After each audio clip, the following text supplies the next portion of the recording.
A very good evening to you. We are coming to you live from the Metropole Studios in the heart of this Nairobi CBD. I trust that you had a good day. My name is Nina Shaban and it's time for Markets Today. And we'll start off with the stories that are making headlines in the world of stocks. Now, stakeholders in the business sector have called for sectorial reforms in the financial sector so as to ensure small and medium-sized enterprises have access to credit services. The Kenya Bankers Association and Kenya Chamber of Commerce say the current regulations on credit has locked out many SMEs, despite the fact that the SME is a major economy driver. Nderi without more.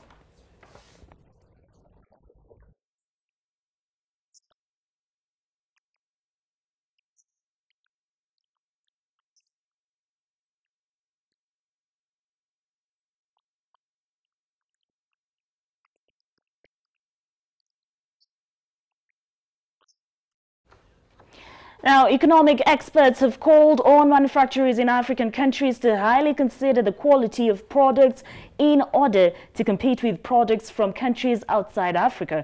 According to the experts, products from African countries continue to witness a slow growth in sale due to influx of products from Chinese markets despite the Africa Continental Trade Free Area.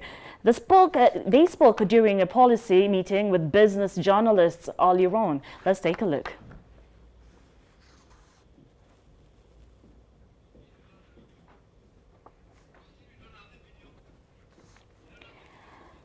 All right, now the government will release part of the strategic maize reserve into the market to stabilize grain supply and food prices. In a statement to newsrooms, Principal Secretary from the Ministry of Agriculture, Professor Hamadi Boga, says this follows the escalating maize prices and subsequent high maize flour prices being experienced in the country. The statement further says government will engage registered grain millers next week for a way forward. Now we'll be taking a look at that story in our subsequent bulletin. Now, French energy major TotalNet profit for the first quarter fell 4% to $2.8 billion compared to a year ago due to volatile oil prices and debt costs. Despite recording oil and gas output, the firm, however, kept its investments and cost savings target for the unchanged. The company is hopeful that production growth will exceed 9% during the year,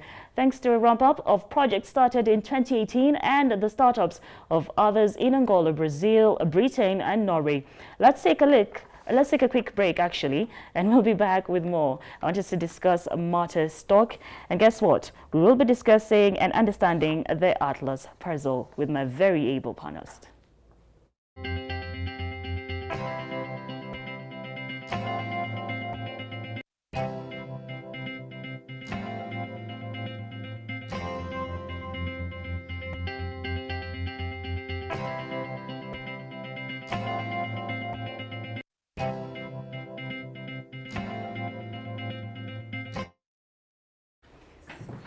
How are you? Thank you. You're well? Yes. Okay. Karibu to the studios. Yeah? Uh-huh. Nakusikia na umbali.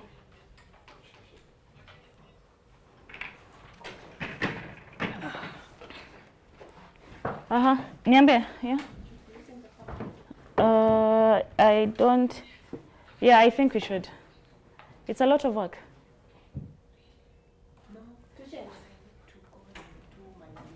Uh-huh. I can hear him, but from afar. Huh? It's far, yeah. Just add the volume, maybe. She said she needs to go. Richie. Some side and a prompter. Are you busy on the other side?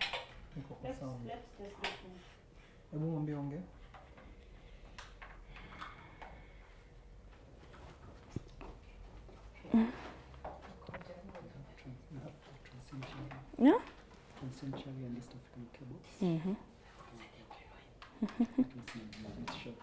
Pardon? It might be a bit short. No, we're asking. Okay, let me just tell you.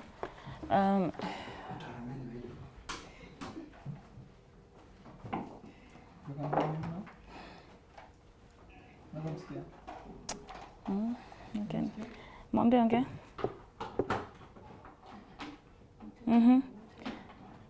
Nampata, it's just far, but I'm sure I'll be able to hear it. They don't change it, it's fine. We'll make do with that. Just leave it. Just leave it, please. Wow.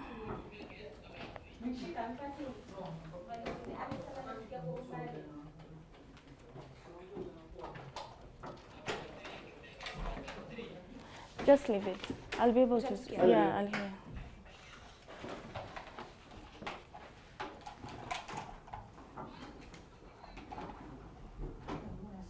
Okay, so Eric, we won't be able to take a look at the losers and gainers. So what we're going to do is, we're going to start off with Atlas, but we're looking at Atlas in general. So yesterday, the UK-based company Atlas that used to offer service solutions to oil and gas companies was delisted from the NSE after suffering suspension. That, of course, you're up to speed with, yeah? So the question is, NSE made this move.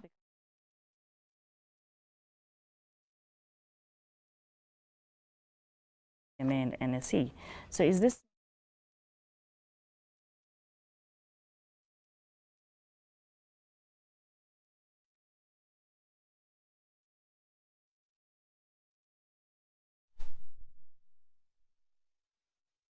with that being said, that's question number one, and then question number two. All right, now welcome back in studio with me to unpack the markets and what exactly is affecting the different stocks and different companies is Eric Musau from the Standard Investment Bank. Good evening, Eric. Good evening, Shaba. You're well? Yes, Thank you so much. A funny thing is you're just upstairs from us. Yes. Yes, so it wasn't much of a journey. You're welcome. You're welcome to the building. Oh, thank you. Thank you. We are relatively new. Okay. Now, Eric, I want us to jump right into business. So yesterday, a UK-based firm, Atlas, that was offering services to oil and gas companies was delisted from the NSE after suffering suspension. Now, do you think this is a move that came a bit too late from the boss, considering the Atlas company is a company that stopped offering their services in Kenya since 2015? I think the issue isn't necessarily that it stopped offering or maybe their business did not do well. I think even if your business runs into trouble, there's a way of still consistently publishing your results to the market. And I think there were some concerns around the way it was handling its matters. It didn't look like it was very focused in its core business. I think it tried to do something in Nigeria, something in Ethiopia, and both really did not really go too well. I think it's out of that outcome. I think the stock has been suspended since 2017. So 2 years later, I think without any compliance with the regulatory requirements, it's only natural that that makes sense to have it. Now, maybe we should just diverge just a bit, yeah? Let's say, looking at the NSC and the CMA, what are the rules that come in when it comes to the listed companies? What are the rules that actually come in that if you do not comply as a company, you'll find yourself being delisted? Actually, there are numerous regulations. So there are regulations prior to listing. Then when you list, there are ongoing obligations that you're supposed to maintain. Some of those include issues of corporate governance, reporting, so every 6 months, and there's the format in which such numbers are supposed to be reported. There are AGMs which are supposed to be held. So they're essentially very high standards that are supposed to be held by a listed company. And for most of the companies, even when they have financial troubles, they would still maintain that level of compliance to have their shares offered to the public.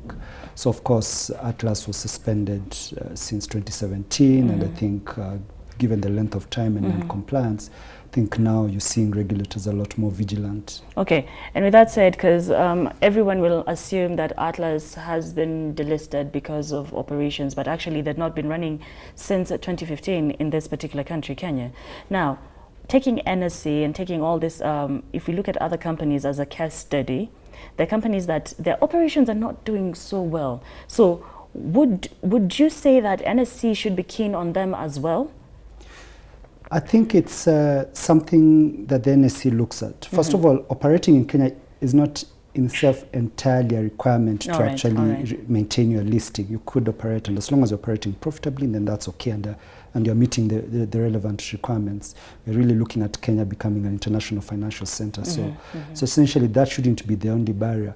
The main issues would be ensuring that the companies comply with corporate governance and communicating with shareholders. Running into financial trouble in itself is not a problem, because this is if you're investing in shares, that's the riskiest component, in the capital structure. If you think about debt, secure debt, and at the other end you have shareholders who take the bulk of the risk. So it's natural to expect that some companies will run into trouble. The issue is just how they communicate with shareholders and how eventually they can resolve that. All right. Yeah. And with that said, an investor can still look for market value in this particular company? Well, now Atlas is suspended, so clearly any shareholders... No, like a company that is not running the operations very well. A company which is in financial trouble, yes, some investors might opt, based on their risk appetite, to still take positions in those counters. Yes. All right. Now, I need us to move on quickly. In other news, investors have been advised to exercise caution on dealing in the shares of East African Cables and TransCentury, as there is a conditional transaction in the company that may affect the parent companies, which is TransCentury, the parent company's capital structure and debt profile. Now, what does this mean? So that communication covers TransCentury and East African Cables. Yes. So TransCentury owns about 70% of East African Cables. And TransCentury itself is owned about 25% by Kuramo. So Kuramo came in about 3 years ago into TransCentury, after TransCentury ran into some troubles in terms of having sufficient capital. They were looking to repay some of a bond that they took some time earlier. So Kuramo came in and saw there's been some restructuring on that end. As at first half of 2018, TransCentury is actually operating in negative equity. So I think it's really in a slightly troublesome position. It's not profitable. It's loss reduced, but it's still in loss-making territory. East African Cables as well is not profitable. It made a loss, but still has a positive equity. I think the key thing to watch out here is what would be the impact on minority shareholders in both TransCentury and East African Cables. Clearly, East African Cables is more specific to Kenya. TransCentury is a slightly bigger entity. It holds interests in electrical operations. So the Kenya East African Cables being one of them, but also has it has operations in DR Congo for cable business. And then it also has the engineering business, Civicon, and then Avery. So it has an interesting combination of businesses. So what we suspect is probably may have something to do with Kuramo or maybe a new shareholder coming in to really recapitalize TransCentury. And East African Cables as well has some troubles in terms of probably to de-risk a bit in terms of reduce the amount of debt that it has. So it might affect them as well. So it's just advising investors, so that it's really to advise investors that there's something happening. We'll get the details probably at some We'll get the details within not future. too long a time. Okay, so I'd just like you to just take us through very quickly what this conditional transaction, what exactly it means. We wouldn't know for sure what the details are. It's related to the terms of whatever offer might come in. If it's Kuramo or maybe another actor is being brought into TransCentury and East African Cables, then something might happen. It could also mean that maybe East African Cables is being put together with TransCentury. So no one knows for sure at this particular time. There have been a lot of merging. Yes, there's a lot has been happening in that space. So, but we sense within a very short time we'll have that news out. So today we really had those shares traded very quietly. I mean, had a bit of price increase, but it was on very thin volumes. It was in very thin volumes. Yeah. All right, well, thank you very much. That's it for us with Eric Musau. Eric, thank you for joining us. We like our interviews being steadfast. Yes. So we do appreciate the information that you have given us. We're going to take a very quick break, and we shall be back with more. Thank you.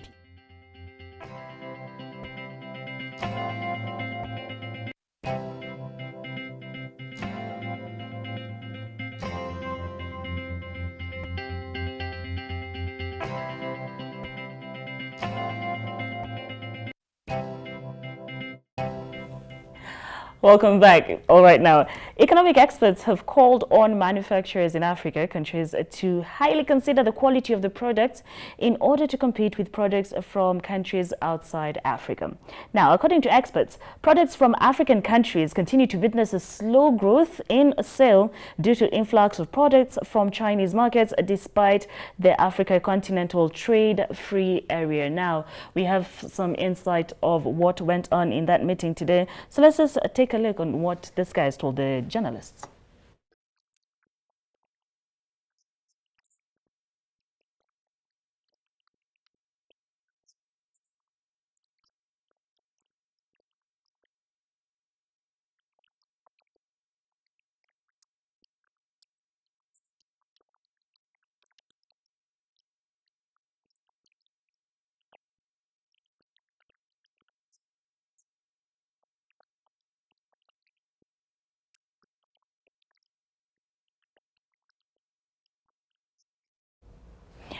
All right, now in studio with me at this point of the interview, I'm joined by Johnson Nderi. He's not a first time on Markets Today. Thank you so much for joining us again. He is an economist, and he's going to take us through what's going on.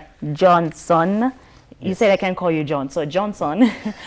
So what's happening with the East African trade? It's really slow, and according to the results that we just got from the meeting today, in 1990 we were at 5%, and now the latest research, which was done in 2017, shows that we are just at a 12%. What do you read from this? Let's start from the positives. At least we are saying we can say that we have more than doubled that trade, right? In that long time period. But at least it's upward movement. There's a lot of so I think two areas I think I can broadly say where intra-African trade suffers. So number one is our competitiveness.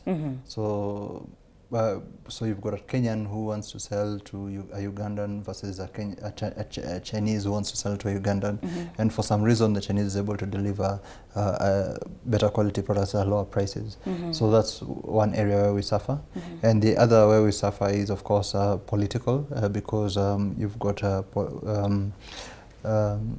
within every country you've got trade guilds, or if I can call that, or associations, and they tend to lobby their governments to protect themselves from other people's competition, and that also has an impact on how much trade we can do together. Yeah. Okay, and with that said, more African countries mostly trade. The trade between African countries and the Western world is up by even 60%, despite having the African continental trade-free areas. Yes. So what makes it better for Africa to trade with the Western world and not trade with as Africans, apart from what you've mentioned, political issues? Yeah. Right. But 60% is a bit too high. Yeah. Well, so that brings in another dimension in our trade. So. You know, for after we were colonized, after the colonialists left, we still maintained relationships with them, supporting, supplying their markets, and of course them supplying our markets, because the markets has already been established commercially between the two areas. So one area where you'll find that Africans have not been able to excel is establishing new markets. Say for example, like what we've done with tea, we sell to Egypt, we sell to Pakistan, India, through the Mombasa Tea Exchange. So that has not been replicated in other areas. And perhaps you could argue again it's an issue of either we're not doing good enough products that we think we can sell to to other people, or we're not doing, or it's just for some reason we are not able to attack those markets. Which is very interesting. Sorry to cut you short. Which is Yes. very interesting considering the fact that Africa has the best or most of the raw materials. Yes. But you see, the real investment is in the processing part. Yeah. To create the final products or the intermediate products that then are further on sold to other markets. So that's one area we have not been able to do. And the other interesting thing, again, if we're looking at intra-Africa trade, and stepping away from the local what do you call them? Common markets. Say, for example, East African common market, or SADC, or ECOWAS, or whatever. You'll find that it's a struggle, say, for example, Kenyans to travel to South Africa. So, Yes. yeah. So, if you look at intra-African travel, is a good indicator of intra-African trade. So, Nigerians will find it very easy to come to Kenya, for example, I think. But I don't think it's as easy for us to go there. To go to Nigeria. Yeah. And I think Ghana has been a good a leading light in this area. So I think you are likely to see trade, because it's just a matter of finding out what does that market have that need that we have, and what do we need that they have. So that's how you establish trade. Okay, you have mentioned the fact that it's very hard to travel from one country to another. Right. It's very true. Even trying to travel, let's give or take South Africa. Getting a visa for South Africa, it will take you some time. Yes. And you can imagine now, if getting a visa is going to take you some time, getting into trade is now something else. Yeah. Why do we have this mistrust when it comes to African countries, even East Africa as a region? Yes. Kenya and Tanzania, doing business, we get a lot of squabbles. How can we curb this? So well, it's a matter of perspective. So in the 1790s, at some point, England, after Adam Smith wrote the Wealth of Nations. I forget the name is actually quite long. It's an inquiry to the wealth of nations, something like that. So he gave them a new perspective on how to look at things, and the question he was asking is how countries generate their own wealth, and his conclusion was it is not the amount of gold or silver that is in the country's treasuries that determine how wealthy a nation is. It's the amount of goods and services within a country that move back and forth that determine how wealthy the country is. Yeah, so if you have a lot of gold but no products in that country, then what is the gold for? So that's what he determined, and within no time, England actually adopted unilateral free trade. So it didn't matter whether they could export to you, right? But you could export to them, and that allowed a lot of production to go around England, and that way they developed as an economy. And that's perhaps we've seen that in Kenya as well. Regionally, I think we are probably the most liberal economy, and as a result, there's a lot more trade that goes on, production and trade that goes on in Kenya than other. Not as much as we would want to, but you know, we've said it in. I mean, if you look at our recent policies, you'll see creeping protectionism. The other day, we've had the president casually say we could get creative with, you know, but that just undermines your markets, right? We were talking about banning imports of second-hand cars, which naturally will raise the costs of buying cars. But what does that mean? It means that all countries, all industries that require cheap cars to grow, then we'll have to spend more on cars. It makes the business doing a bit harder. It's going to be tough, because it's not like we like second-hand cars.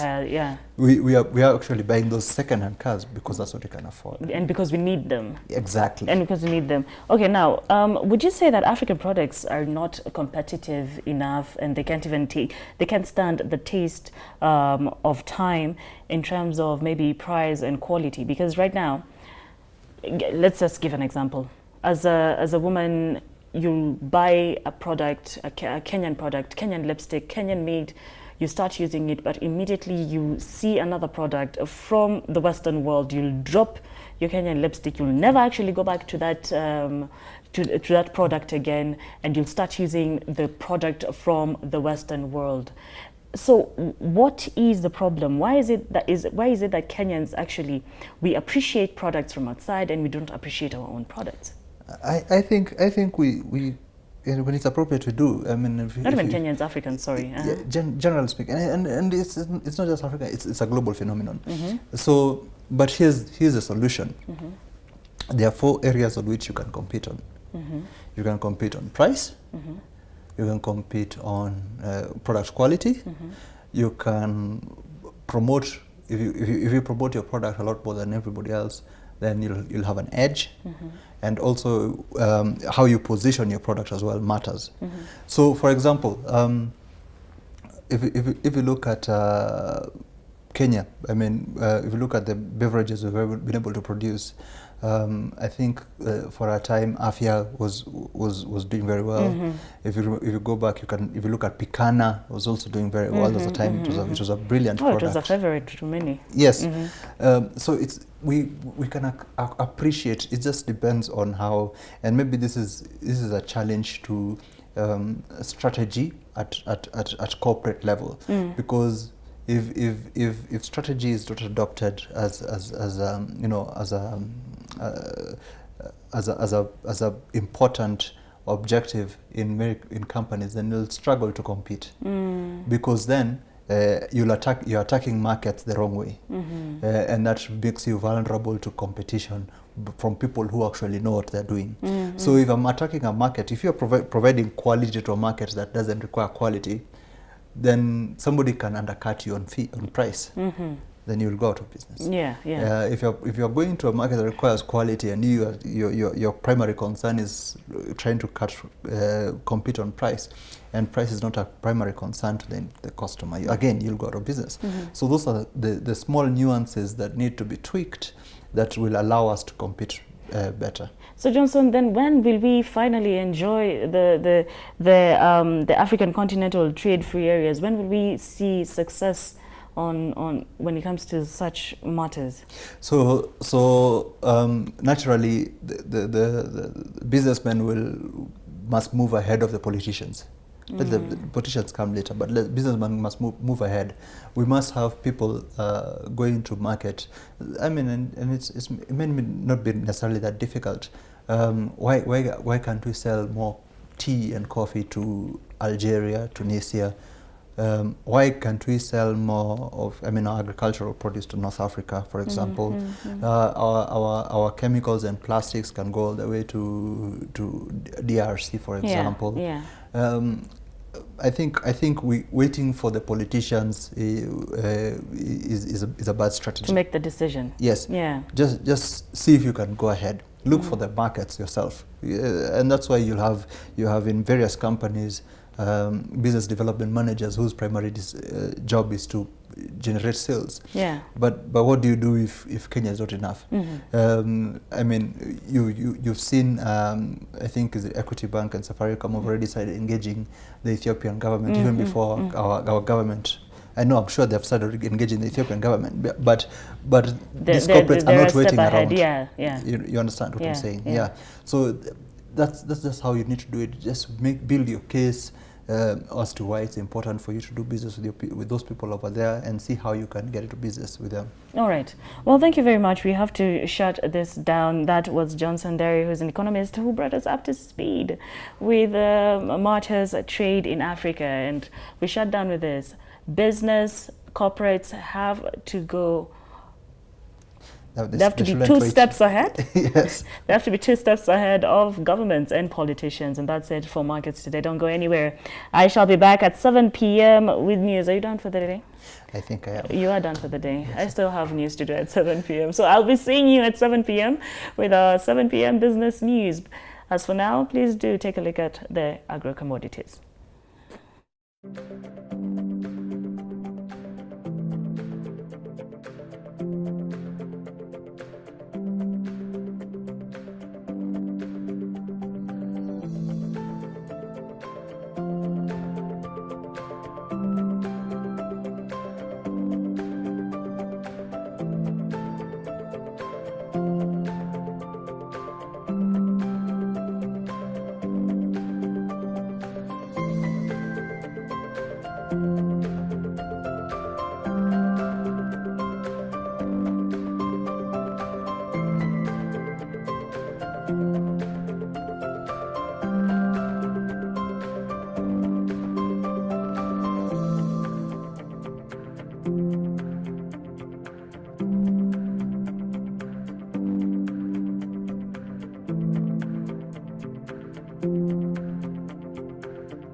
you.